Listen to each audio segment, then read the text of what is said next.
everyone, welcome to Quiet Workings, and I'm excited that you're going to follow along on our soap making. So I had a hard time getting this camera to kind of show you what I'm doing here, but that kind of shows you. Okay, so this is my kitchen scale, and when I turn it on, if it's showing in Canadian metric system, there's just a button on the back that I switch because I actually understand the US system a whole lot better. So yeah, that's what I do. So I do my recipes in pounds and ounces. If you understand like grams and milligrams or whatever better, you can just go into Google and punch in the amounts to change what you want to do there. So I'm gonna start with the lye and the water because you want these to be dissolved and somewhat cooled down before you add it to your soap. As you can see, this it's a little worn, but this is my soap jar that I use. I put the water in this one and I put the lye in this one because you always add the lye to the water, never the water to the lye. So I always remind myself by keeping the water in the bigger jar, and then I always know which one is which. Now, when I add it to my kitchen scale, what I'm going to do, actually, there's an option on mine. I don't know if everybody's kitchen scale will have the same option to actually zero it out so that I'm starting from zero when I start to fill my jar.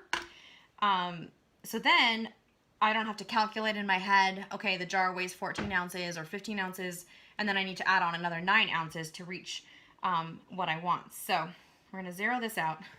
So I'm doing about 9 to 9.5 ounces of water. Again, if you look at the recipe that's in the blog post from earlier this week, or last week, you'll notice that you can do anywhere from, I think it's 8 to 12 ounces of water. So it's all in what your comfort zone is. If you want to make doubly sure that you have more than enough water to dissolve your lye, you can definitely do the 12 ounces. I usually do around between the 9 and 9.5, just so that I have a good idea that it's going to harden a little bit faster. Okay, so let's see, there's 9.5. Okay, so now I'm going to put this in my kitchen sink, and then I'm going to do the lye. So I need 4.5 ounces of lye, and this is the lye that I used. I shared this in the blog post as well. I get this from Home Depot, and I think it's about $25.99. You want to make sure that you don't touch it in case your hands are wet, because you will end up causing some burn there. So, let's zero this out first. Okay, so 4.5 ounces of lye.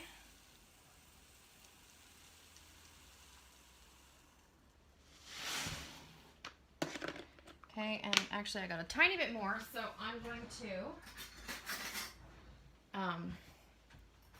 just take a little bit out because I want to make sure. So again, you can do the 4.4, 4.5. If you look at the recipe that I've included in the blog post, it shows you the range for the lye, so you can do a little bit less if you want to. You don't have to do the 4.5. I just make sure that mine is really as close to that and not over the 4.5, so that I know it's going to dissolve properly in the amount of water. Okay, so now there's my lye. Okay, now I'm going to turn it so that you can see. Here's my jar in the sink. Okay, so I like to stand back a little bit when I do this because it does give off a fume. Typically I would open the window, but currently I have a whole bunch of plants sitting there, so I'm not going to today. So I'm going to add the lye to the water. Okay, and I'm going to put that jar up on the back of my sink so that I know what that's from. So then if I want to do another loaf of soap when I'm done this one, I can reuse the same jar and I don't have to worry about washing it right away.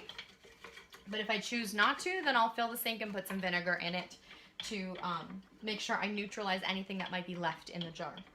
So then you're going to stir it. It's going to be this milky white and we want it to be clear. So once the lye has dissolved completely, it will be clear again, like water should be. And I have had cases where if the lye is really old, it'll leave particles behind in your water. And when I Googled it, most of the soapers said that that's perfectly fine. If you want to strain it, you can, which I have done to get rid of some of that yucky stuff. But I don't know if you guys can see in the video, but there is like a steam coming off of it right now because it is very, very hot. Okay, so you don't want to touch this. It is super hot. So I'm going to let this sit while we eat supper, and then I'm going to come back and finish my soap, and it'll be much more cooled down by then. I do have a temperature gun that I use sometimes for soaping. I don't necessarily check the temperature when I do hot process because you're heating it anyways. So it's not a huge deal, but if you wanted to do the cold process method and not use the crock pot, you want to make sure that both your oils and your lye are within 90 degrees, within 5 degrees or so of each other, so that they mix properly. Okay, so we're getting a little bit clearer here. You can see it's not as milky as it was, but we're not quite back to it yet. And yeah, I used the wrong end of my wooden spoon. I don't really know why I started doing that.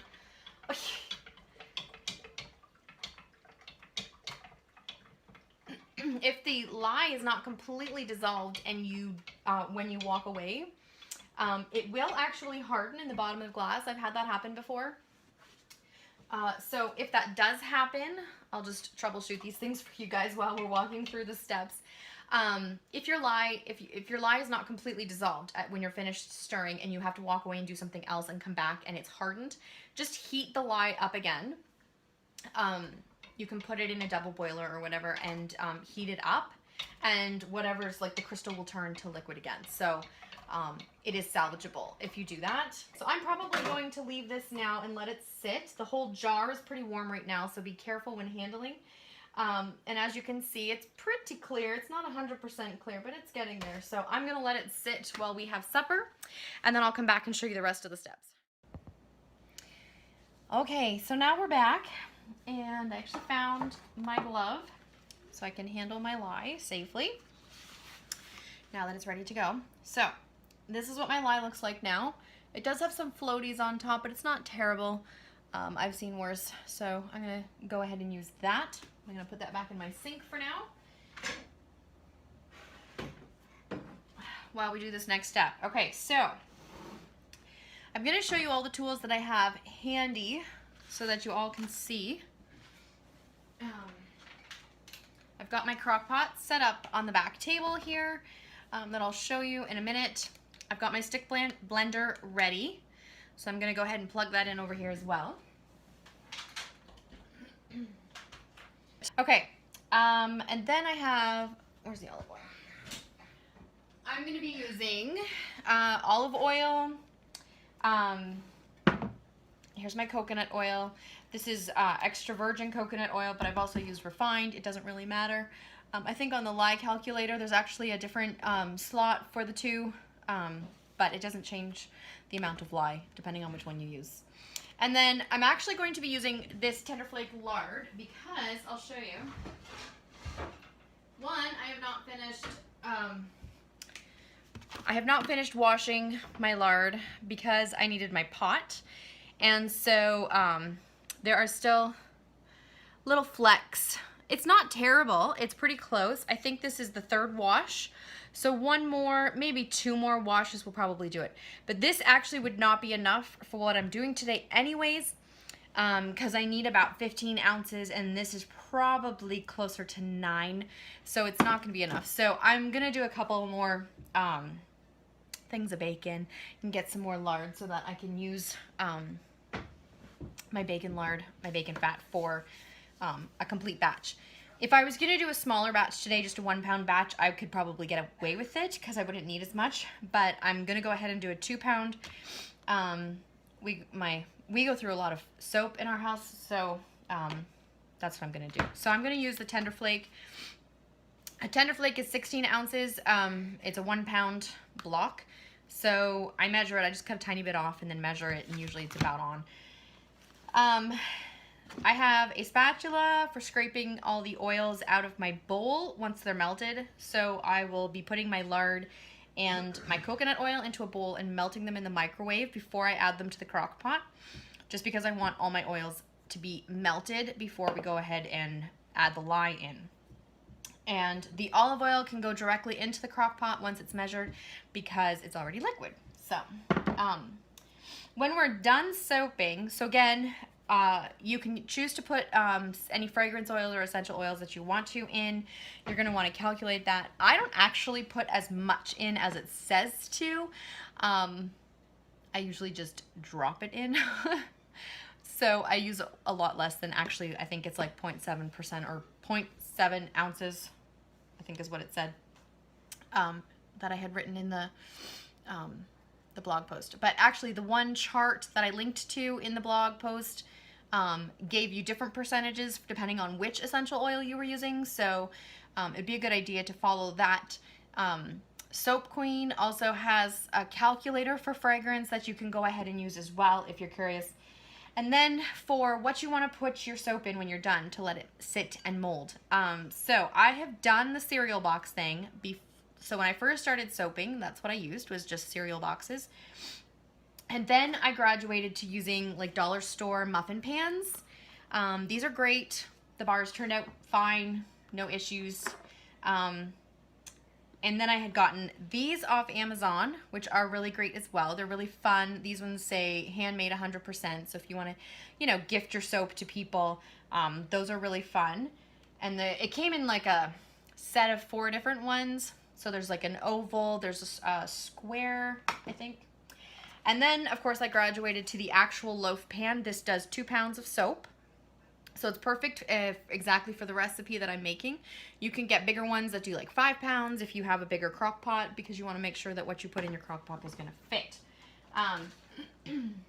I have experimented in the past using colorants and stuff like that, but they work better with cold processed soap. So I don't work with them a whole lot anymore.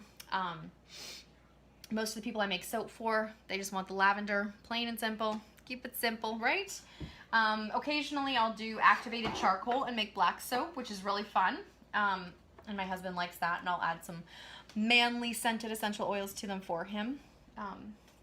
But for today, I'm just going to keep it pretty simple. I think I'm probably going to do ylang-ylang and lavender in my soap. It's a really pretty scent. So I'm going to go ahead and just start measuring and putting these things in the microwave. And let's see how that...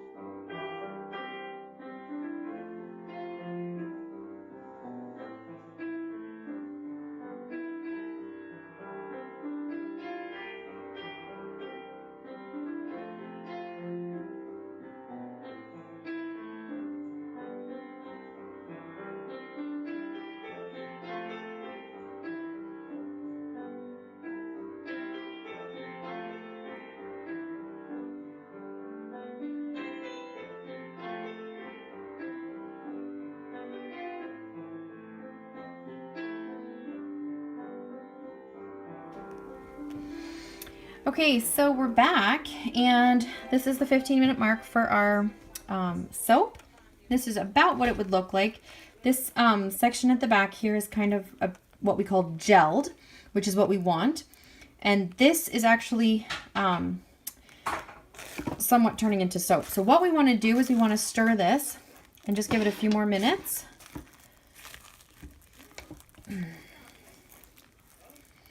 So that every aspect of it is getting done at the same time. And then what I'm going to do is just put it back in the crock pot for a few more minutes and put the lid back on and just let it sit for a few more minutes, and then I will come back and put it in the mold. Okay guys, so I've put the scent into my soap already and stirred it all up, and if you have test strips now, which I highly recommend if this is your first time making soap, that you get those test strips. They're pretty cheap. You can probably get them on Amazon. I know Scholar's Choice has them. I would assume Michael's probably has them as well. and you can test the pH of your soap. It should be between 9 and 10, which is about a greeny color on your test strip. Then you're gonna put it into your mold, okay? So that's what we're gonna do.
Okay, so now I've put my soap in the mold, and I know it's getting dark here, so the lighting's going to be a little bit bad, but I've used my spatula to kind of smooth it down. Sometimes I make a little peak on the top just to give it some texture when you take it out of the mold. It's kind of fun. And just like that. And just peek it. If you were going to do it with cold processed soap, you have to actually cover it. It's a totally different process. So you'd want a mold that the soap would sit down inside when you peaked it. But that is generally about how it works. And tomorrow, I will take it out tomorrow night probably, and because I will probably give it about 24 hours to set in the mold, and then we'll take it out. This will actually start to set. You'll probably notice within about an hour or so that it's starting to get hard on top. It's going to start getting, it doesn't take long, but it's because the center, you want to let the center sit for at least 24 hours. So that the center is nice and solid. It'll still be a little sticky, which is fine when you take it out and cut it. And we'll talk about that when I get to cutting it. So I lost some of the video that were supposed to go with this soap, so I apologize for that, guys, because I had done a whole video showing you how to stick blend the soap, and somehow that one got deleted. But the rest of everything is here, and the soap has now been pulled out of the mold. In fact, I actually took this out about 3 days after I did it. It wasn't actually, usually I do it within 24 hours. Things have just been crazy around here. So you guys can kind of see these little dots here. These are not a terrible bad thing. It just means that the oils and the lye were not completely mixed in. It wouldn't be a bar of soap that I would sell, but in general, it seems to be okay. The other side's fine. See, it's just certain pockets where things didn't actually mix in properly. That's all that is.